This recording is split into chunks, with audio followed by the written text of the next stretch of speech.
Universidade Federal de São Paulo e lá coordeno o Núcleo de Fotografia Científica, um grupo de pesquisa, estudos, extensão universitária,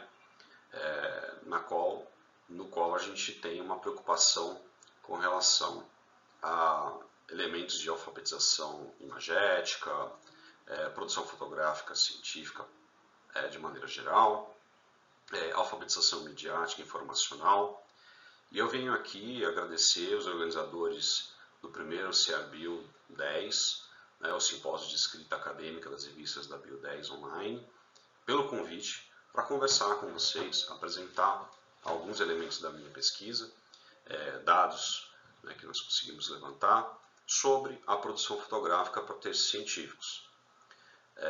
Vocês devem já ter tido diversas oportunidades de perceber a discrepância grande que existe entre as orientações para a produção textual e as orientações para a produção imagética, sobretudo nos periódicos, nos quais a gente tem muitas vezes apenas para a produção imagética orientações com relação à resolução da imagem, se ela é preto e branco ou colorida, uma preocupação legítima com os direitos autorais de imagem, sobretudo quando se apresentam imagens de pessoas menores de 18 anos. E quando nós vamos observar orientações para os autores com relação à parte textual, nós temos diversas orientações. A gente tem orientações da diagramação do texto, da formatação do texto, do conteúdo do texto. Então, nós temos orientações desde qual fonte utilizar, o tamanho dela, espaçamento, até qual o conteúdo esperado em cada um dos tópicos que constituem um artigo científico. Então, o que deve aparecer numa introdução, como que nós devemos produzir os objetivos e assim por diante. A mesma coisa a gente consegue observar com toda a gama de cursos disponíveis para orientações de redação acadêmica. Enquanto que para a produção imagética, com essa finalidade, a discrepância é enorme, a quantidade de informações, de cursos, de orientações é muito menor. Isso provavelmente ocorre porque parte-se do pressuposto de que as imagens elas são autoexplicativas, autossuficientes, e são capazes de nos trazer, provocar uma comunicação, mesmo quando nós não temos uma preocupação com relação a como essa imagem está constituída. Eu trago aqui, inclusive, uma provocação por meio de um clichê que muito apresentado com relação à ideia de que uma imagem ela valeria mais do que 1000 palavras. Então aqui o próprio Milor Fernandes faz uma crítica a isso, dizendo, bom, então se uma imagem vale mais do que 1000 palavras, então produza uma imagem que me diga isso. Extremamente sofisticado isso. Vamos parar um pouco agora aqui para pensar como que a gente produziria uma imagem e que pela leitura dessa imagem a gente pudesse entender essa frase, que ela tem a capacidade de promover uma comunicação com o potencial de 1000 palavras. Então, evidentemente, isso é muito difícil, eu diria até que não é possível de ser realizado. Os estudos, as pesquisas na área mostram para a gente que muito pelo contrário. As imagens elas têm um teor polissêmico, elas têm diversos significados. E essas interpretações dessas imagens, se diz inclusive a leitura dessas imagens, ela depende muito do nosso arcabouço cultural. Então, o quanto nós trazemos de bagagem para conseguir compreender imagens vai refletir diretamente na capacidade de a gente conseguir interpretar o que aquele artista, enfim, aquele escritor, aquele cientista, queria nos dizer com aquela imagem. No próprio processo de formação escolar, nós temos muita ênfase na leitura do texto, na interpretação do texto por meio dos professores de ciências.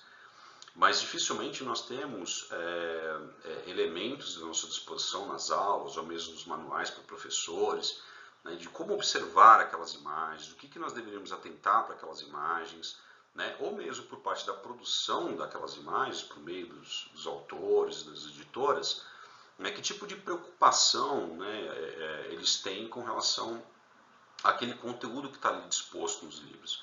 Então, isso contribui para que a gente tenha uma certa dificuldade com essa interpretação, né? Quando a gente pensa em imagens de maneira mais ampla, nós sabemos que a interpretação de gráficos, tabelas, é uma habilidade sofisticada, cobrada em alguns exames nacionais, como por exemplo o Exame Nacional do Ensino Médio, e que notoriamente traz dificuldade de interpretação pelos estudantes. As imagens, elas não são autoexplicativas, né? Não basta eu ter uma imagem e imaginar que ela é capaz de se comunicar com o meu público da forma como eu imaginei que ela iria se comunicar. E elas apresentam diversas funções. A depender de como eu disponho uma imagem, ela pode exercer algum papel ou outro, né? Vamos pensar num exemplo de uma imagem que eu criei aqui. Se a gente observa esse signo, o que a gente pode imaginar que ele representa? E agora, se eu alterar alguns elementos desse signo, apenas a posição deles, vamos ver que tipo de leitura a gente pode fazer. Bom, a depender do nosso arcabouço cultural, né, da nossa experiência de leitura de imagens, a gente pode interpretar a imagem da esquerda como um par de olhos apresentando uma expressão triste. E a imagem à direita como um par de olhos apresentando uma expressão de raiva. Isso mostra para a gente que apenas a disposição das imagens em formas diferentes já podem comunicar um sentido totalmente diferente do que ela apresentava numa outra disposição. O nosso próprio sentido de leitura das imagens é muito semelhante ao sentido de leitura de textos no Ocidente, que se dá da esquerda para a direita, de cima para baixo. Então, como a gente está muito familiarizado a ler textos desta forma, a tendência é o caminho dos nossos olhos percorrer o mesmo sentido, a mesma direção na leitura de uma imagem.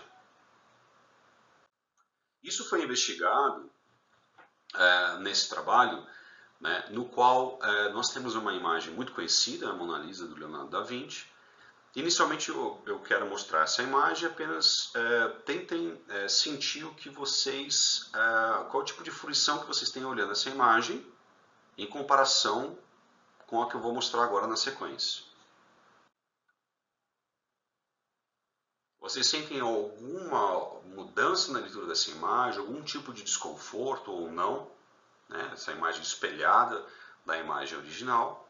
Isso foi investigado por um autor, o Arhen, num trabalho sobre a percepção visual, a psicologia da visão criadora. Ele mostra pra gente que esse é um fenômeno, né, muito relacionado com a estrutura do cérebro humano.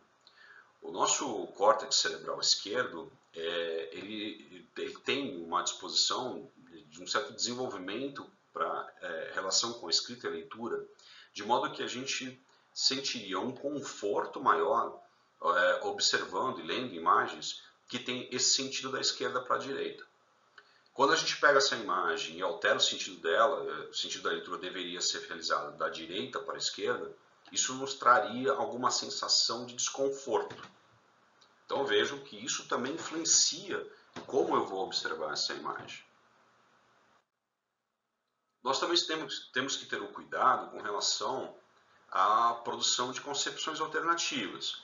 Então veja, essa imagem que aparentemente é uma imagem interessante, com um teor artístico bacana, né? Nós temos uma ilustração 3D, uma paleta de cores bem adequada, né?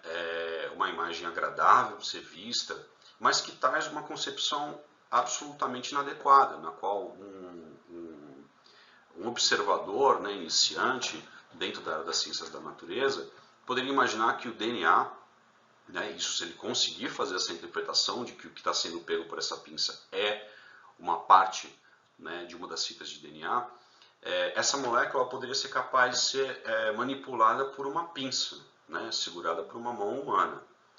Então, essa concepção errônea, né, inclusive de questão de escala da imagem, talvez ela traria, né, um prejuízo muito maior no seu uso, no uso dessa imagem, do que se nós não adotássemos a própria imagem, né, utilizássemos as informações exclusivamente do ponto de vista textual.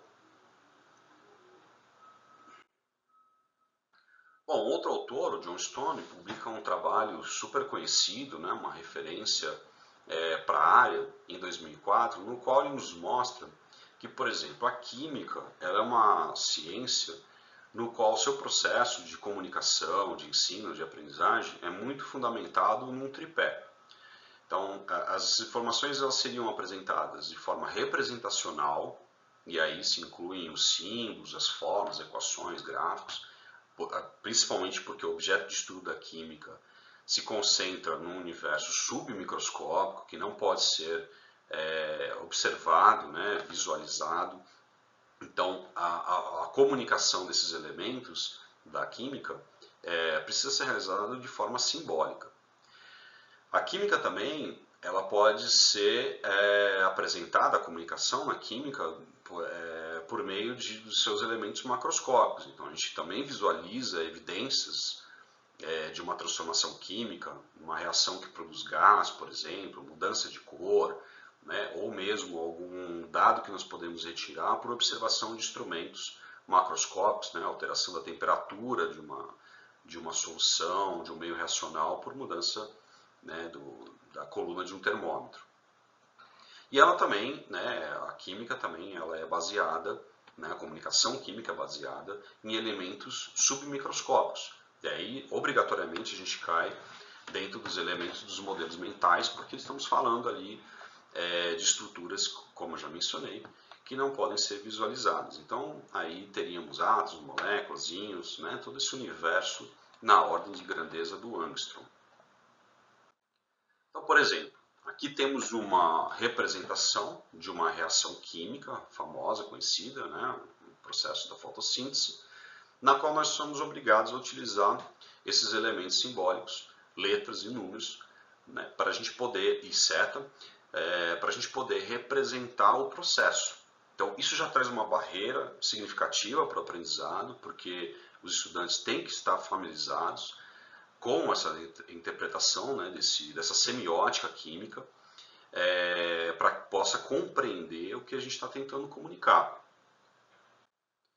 A representação macroscópica desse processo pode ser, né, apresentada, pode ser uma das formas de interpretar essa imagem que eu estou mostrando, por meio desse processo, né, essa imagem da plantinha aí, em seu estado de crescimento, que está sendo ali incidida a luz solar, né, e essa imagem pode ser uma das imagens utilizadas para representar esse processo, além de poderia ser utilizada para significar várias outras coisas.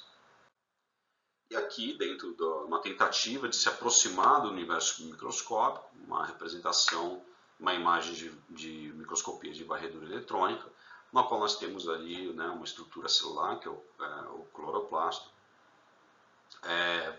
Podemos evidenciar, inclusive, aqui, né, as estruturas dos tilacoides, para que a gente possa mostrar, né, talvez, num aspecto mais submicroscópico, né, representar aquele tipo de processo que está sendo descrito.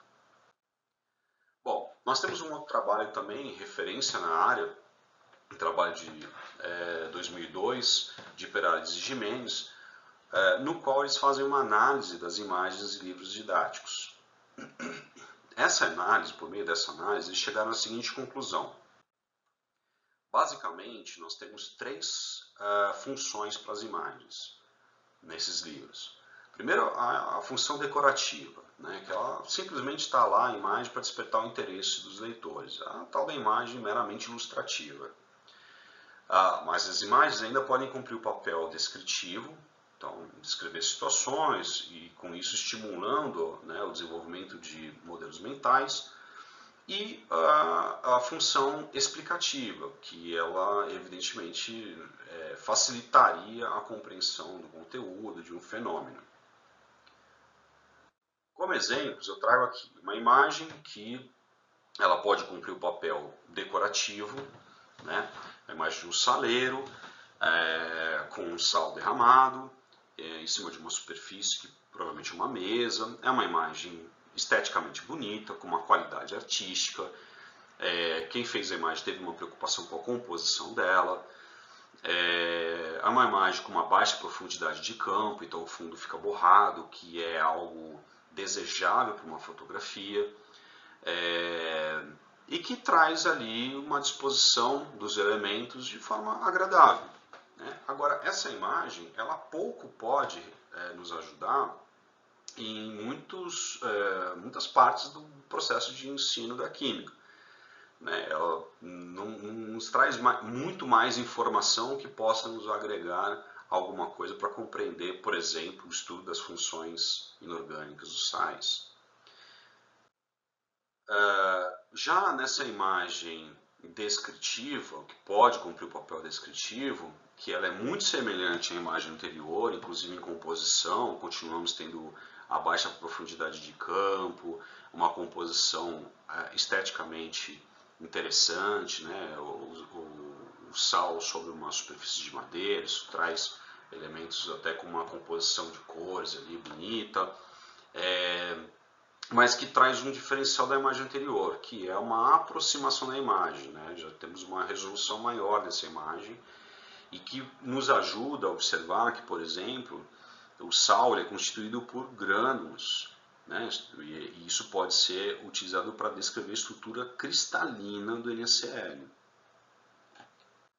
E por fim, uma imagem explicativa, essa pode ser um exemplo de uma imagem explicativa, na qual nós continuamos tendo aqui, né, a estrutura de um grão de NaCl, uma imagem de microscopia óptica, percebam fundo preto, né, para a gente não ter comprometimento de mais informações que dificultem a leitura da imagem, e uma ilustração na qual nós teríamos a disposição ali dos íons cloreto e sódio nessa estrutura cristalina. Essa imagem continua sendo uma imagem complexa, né, que traz dificuldades, que traz elementos que necessitam, né, de uma ajuda de um par mais capaz, de acordo com a teoria de Vygotsky, para nos orientar sobre essa leitura e não criarmos concepções alternativas. Porque, primeiro, né, a representação de átomos na forma de esferas, isso é uma representação não adequada aos modelos modernos de átomo, né? É uma representação daltoniana, é o primeiro modelo chamado moderno para a representação da estrutura da matéria, né? Em segundo lugar, a coloração desses átomos, que não faz o menor sentido. O íon cloreto não é verde, né? E o cátion sódio não é amarelo. Não tem sentido a gente falar na cor desses íons, né? Tanto do ânion quanto do cátion. Ou mesmo se fosse um átomo ou uma molécula, não tem sentido. A gente não tem como chegar nesse nível de informação. Mas o que ela traz de informações pertinentes? Absolutamente ali o arranjo dessa estrutura, que mostra para a gente como que os ânions cloreto e os cátions sódio, eles se organizam nessa estrutura cristalina. Então, isso já traz uma explicação um pouco melhor, ou traz mais explicação do conteúdo que eventualmente nós estamos trabalhando. Para quem ficou interessado numa produção autoral imagética, se dedicar mais à produção de imagens, tanto quanto à produção de textos, e fica com uma preocupação do tipo, mas eu preciso de equipamentos muito sofisticados para produzir imagens, sobretudo fotográficas, né?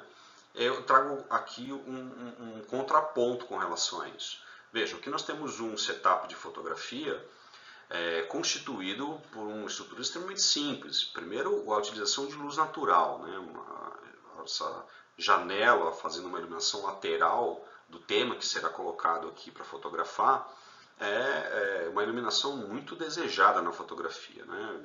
Ela apresenta resultados muito interessantes dentro da fotografia.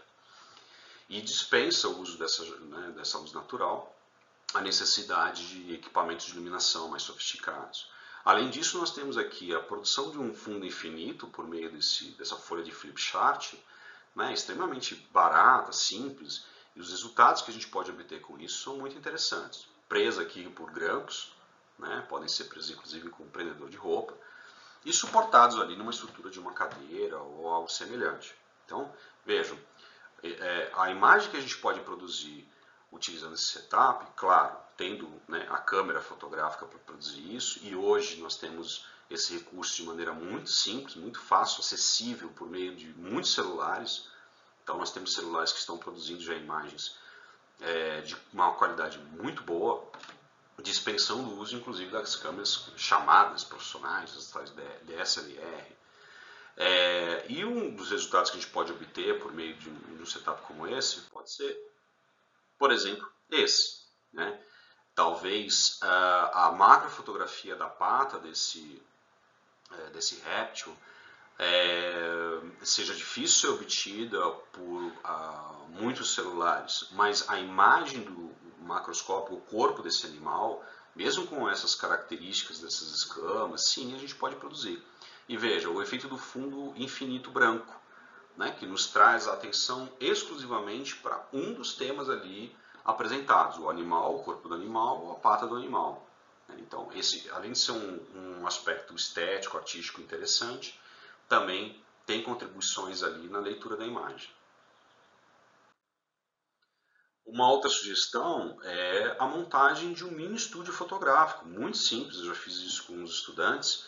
A gente pega uma caixa de papelão, recorta as laterais, né, a parte de cima, o fundo, cola nesse papelão com fita crepe, um papel manteiga, para que a gente possa, ao incidir uma iluminação, vejam, super simples, né, uma luminária aqui de criado mudo, acima e nas laterais, uma luz difusa, né? Então esse papel manteiga ele serve como um filtro que tira aquele aspecto mais duro, se fala de luz dura da fotografia, e dá uma luz considerada chamada, né, uma luz suave, mole, que dá um aspecto mais adequado para a imagem.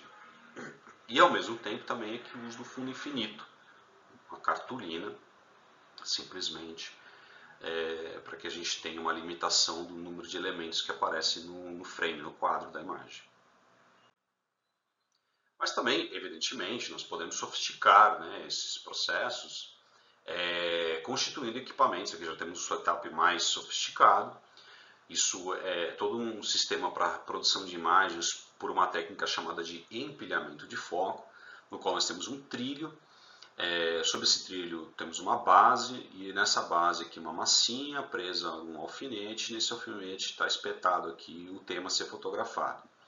Então essa câmera fotográfica presa no suporte, ela vai disparar diversas vezes, e em cada uma dessas vezes o foco da imagem estará num ponto distinto, e depois todas essas imagens, às vezes são mais de 100, mais de 500 imagens, elas são empilhadas em softwares como o Photoshop, de modo que a imagem resultante ela vai ter foco em diversas regiões daquela imagem.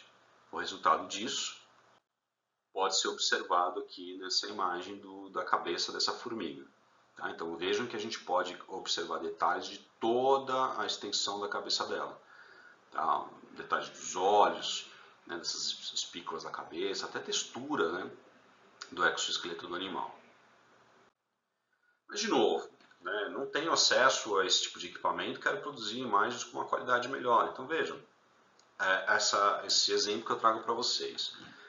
Essas flores, elas foram fotografadas, o único elemento aqui que foi introduzido, de novo, é a baixa profundidade de campo, né? Esse fundo borrado que é obtido simplesmente pela abertura do diafragma da lente da câmera utilizada. Alguns celulares já têm no aplicativo a função baixa profundidade de campo, então ela cria essa ilusão ótica de maneira digital para que você tenha esse resultado. Então, esse tipo de imagem acaba trazendo para a gente, né, uma atenção exclusiva para a imagem que está no primeiro plano, que são as flores. Isso facilita esse processo de fruição, essa comunicação com o leitor da imagem. Isso está de acordo, inclusive, com o referencial da Gestalt, da psicologia analítica, que mostra para a gente que quanto menos elementos uma imagem tiver, maior vai ser a facilidade para a interpretação daquele elemento. por fim, né, nós podemos ter também, né, se houver o acesso, né, a possibilidade de trabalhar com as sofisticadas imagens da microscopia eletrônica. Essas imagens, elas produzem resultados como esse apresentado. Novamente aqui nós temos a imagem de um cloroplasto, produzida por microscopia eletrônica de varredura, mostrando para a gente diversos detalhes. E aí eu chamo a atenção para alguns elementos, por exemplo, a citar, né? Primeiro que todas as imagens produzidas por microscopia eletrônica, sobretudo varredura, né, elas não são imagens óticas, elas são imagens digitais, ou seja, você tem um estímulo elétrico, esse estímulo elétrico vai ser interpretado por um software acoplado lá ao equipamento e que vai me dar uma estrutura gráfica do que seria o resultado ali se observado, né? Então, essas imagens, elas primeiro não são fotografias, obviamente, são, né, imagens digitais aí, construídas graficamente, e elas sempre serão no aspecto preto e branco. Não faz sentido a gente pensar em cor, né? Porque cor é um resultado de um processo óptico de reflexão da luz, né? Então todas as imagens de microscopia eletrônica coloridas, elas foram colorizadas com o uso de algum software, né? Muito usual é o Photoshop, e essa colorização ela nos facilita observar primeiro saturações diferentes, né? Uma nitidez diferente, uma resolução diferente que nos dá uma possibilidade de atentar a mais detalhes da imagem e facilitar a observação dela. Entretanto, atualmente, nós já temos um recurso da inteligência artificial. E isso nos traz, né, ferramentas muito sofisticadas, com um potencial incrível para a produção de nossas imagens. Então aqui nós já temos uma tentativa de reproduzir a mesma estrutura celular por meio de uma inteligência artificial que nos dá uma ilustração, ela já vem colorizada e que inclusive dispensa a necessidade de uma habilidade artística de quem vai produzir essa imagem. Apenas com alguns comandos de prompt no software, nós conseguimos obter um resultado dessa natureza. E isso vai nos trazer a possibilidade de poder nos comunicar com os nossos leitores de forma nunca antes alcançada. Bom, agradeço a audiência de vocês, disponibilizo meu contato, meu e-mail andré.bianco@unifesp.br, para que a gente possa estender essa conversa a outros momentos. Vocês me enviem eventualmente perguntas, dúvidas, estou à disposição de vocês. E muito obrigado pela oportunidade.